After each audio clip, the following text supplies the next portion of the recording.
Yes, people, welcome back to Midweek Mentoring. This is episode number 2 in this series. And if you haven't seen the previous video, go back and watch that or watch it after this video. This series is all about offering insight, knowledge, and help to aspiring or current entrepreneurs to assist them with starting and continuing their journey. I truly have a passion for helping people, as I know I was once in their shoes and I could have done with the help at the time. And there is no better feeling than knowing that you've benefited someone's life in any kind of way. I'm no expert, I'm no guru. Everything I'm teaching is stuff that I've picked up along the way, paired with data and facts that I've also picked up. Please take my words as my own before acting upon them, but I still hope that I can help you nevertheless. Anyway, enough waffling. Let's get on with today's episode, where we will be discussing the perfect way to start your day. The full step-by-step list will be in the Discord, which will be in the link in the description. So go check that out if you aren't already in the Discord. For those who are, thank you very much for being there. We appreciate you so much. So step 1, the first thing you're going to do in the morning is going to be get out of bed straight away. Put your feet on the floor and feel the ground beneath you. Getting out of bed straight away will build a strong habit of not going back to bed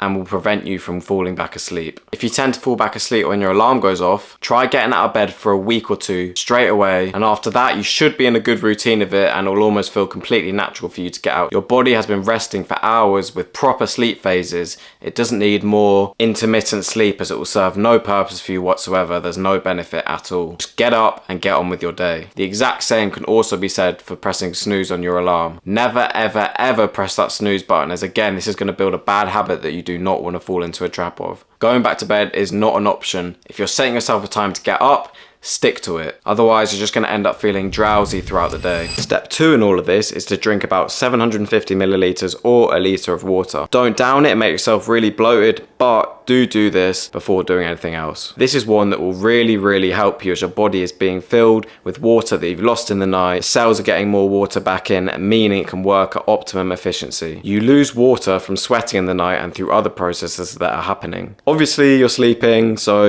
you can't drink throughout the night. So waking up and drinking fixes that issue. This is why often we wake up with a dehydrated or dry mouth, and drinking water usually gets rid of that problem. Also, doing this is known to boost your metabolism by 10 to 20% and can make you feel full, reducing the cravings for food in the morning. Step 3 is to not touch your phone at all. Seriously, do not touch that phone. The worst thing you could ever do after opening your eyes is to look at your phone. Just because you are now moving and no longer sleeping does not mean that the rest of your body is awake. Your brain often needs half an hour or so before it's actually fully woken up. And remember, you've just been asleep in a completely different phase of mind. Although the brain is powerful, it cannot just click its fingers and be properly awake, raring to go, full of energy again. It does not need to be scrambled with a load of blue light and dopamine released from scrolling through social media. You will only be setting yourself up for a day of procrastination and brain fog. Another bad habit people tend to do is to read work emails or texts as soon as they wake up. And whilst it's bad for the other reasons we just explained, if there's anything bad or stressful in those emails or messages, you're just going to set yourself up for an anxious day. Those thoughts and feelings you felt from reading the messages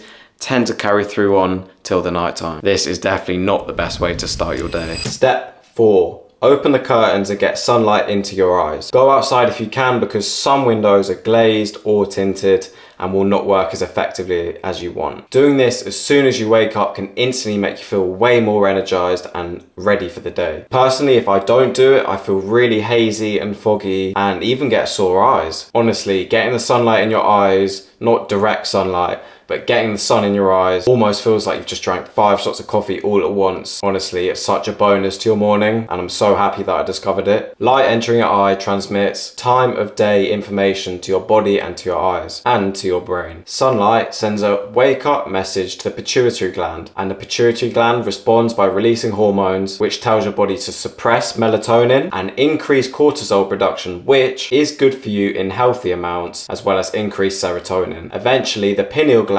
metabolizes serotonin into melanin, and this is exactly what helps you sleep at bedtime. To summarize, if we expose our body, face and eyes to sunlight in the morning, the body will listen by increasing serotonin, and serotonin is the precursor to melatonin, which helps us sleep at night and regulate sleep cycles. Morning sunlight provides the raw materials that our body needs to produce melatonin when we're turning off for the day. Step 5 is completely optional, but if you do have some access to some soft ground or grass, it is definitely worth trying. I'm sure you have probably heard or seen of people with their bare feet on the ground in the morning. This is often known as grounding or earthing. Some people believe it does nothing, but there is absolutely no harm in trying it. Grounding is a technique involving connecting with the earth to restore the body's natural electrical charge. The idea is that when you touch your body to the ground, it dissipates static electricity and charges that are on you, while at the same time, you receive a charge in the form of free electrons, helping your body synchronize with the natural energies of the earth. Grounding has many benefits, including improved mood, as it makes you feel way more present, improved sleep as the body's cortisol is regulated, faster healing of muscle pains, injuries, and immunity, improved blood flow, and reduced inflammation. Being connected to the earth means more electrons flowing through the body, meaning less stress. Step 6 is to go on a short 20-minute walk. This is going to get more light in your eyes, but also it is going to make your heart rate go up. And what does that mean? It means more blood circulating around your body. More blood pumping around your body is going to mean you're in that ready to go mood and your energy levels are going to be up. Daily exercise like this, especially for those people who don't go to the gym, is proven to be really beneficial. It can actually add years onto your life. It lowers the risk of heart disease, diabetes, and some forms of cancer. The time spent on the walk can also be used to reflect on today's activities and thoughts. You are entering a new day. Yesterday is gone, you cannot change the past, and you cannot change the future, so be present and focus. Walking can also tone your body, build muscle, and improve joint strength. Walking means joint fluid is released, therefore more oxygen and nutrients can get to the joints, strengthening them further. Step 7, come back and do a short 15 to 20 minute ab workout. You should allow a space in the morning to do your ab workout and not another time in the day. Your energy is going to be up from doing the walk, and later in the day you're just going to feel tired and lethargic. It will just be a waste of time and you will not do it to the best of your abilities. It will lower the chances of you skipping it later in the day or making excuses. Plus, it will just overall feel easier. The core is the center of your body, and this is what keeps you moving and keeps your posture in a good shape, keeping you upright. Making sure your core stays in a good shape is of utmost importance and not one to skip out. You should try doing a core exercise 3 to 4 times a week minimum. Remember, it doesn't have to be an insane ab workout, but just sufficient. Make sure you do feel that burn, do not be lazy with it, but don't go over the top. Remember, you just have woken up, there's no point doing more damage than you need to. Step 8, and yes, I'm in the shower, how convenient. Have a cold shower, I mean really cold, or have an ice bath if you do have one. They're easy to make. You can often get tubs which you can fill with ice and water, and it's just a cheaper solution. But if you are just starting out with cold water practices, it can be tricky, but do not fret, because you get used to it very quickly, and after a week or 2 of consistent use, you'll be totally okay with it. The important thing is to focus on something else and just regulate your breathing.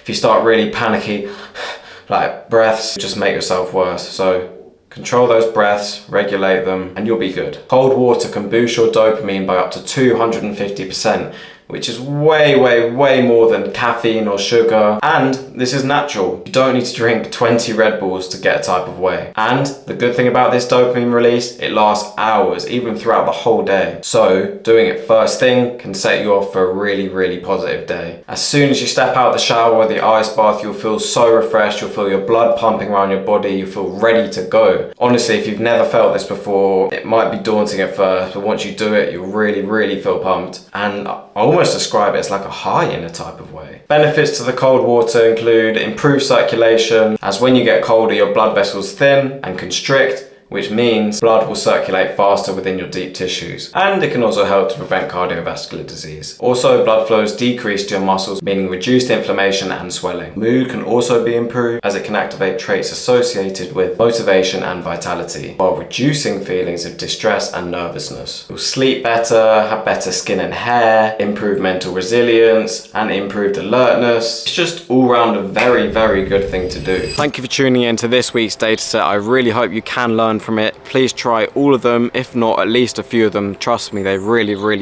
will help you. It may be hard starting them all at once, but if you try them piece by piece, it's definitely better to ease into them. Please do subscribe, as we are aiming for 500 subscribers by the end of the year. Again, I know it's a big goal, but I definitely think we can achieve it. Drop a like if you want to see me do best nighttime routine, and please leave a comment if you enjoyed the video. I'll see you guys in next week's Midweek Mentor.